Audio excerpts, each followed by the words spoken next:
Hindi may kakaila na isa si Coco Martin.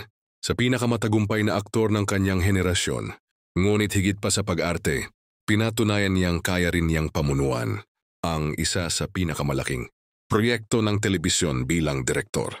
Sa kasalukuyan, hinangaan ng mga netizens ang husay at dedikasyon ni Coco sa pagdidirect ng top-rating teleseryeng FPJ's Batang Quiapo.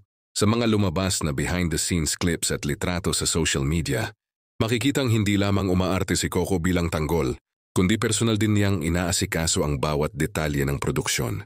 Mula sa pag-aayos ng camera angles, pagsiguro sa tamang ilaw, hanggang sa pagtuturo sa kanyang mga kasamahan.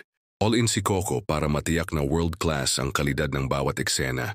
Ayon sa isang production insider, hindi nagbabayad ng oras si Coco.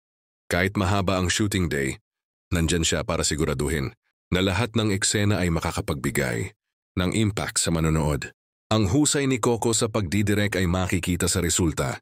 Nananatiling number 1 sa nationwide ratings ang FPJ's Batang Quiapo. Consistently trending ito sa social media tuwing gabi. Maging sa streaming platforms, kabilang sa mga pinakapinapanood na programa ang teleserye, patunay na epektibo ang pag-aalaga ni Coco sa proyekto.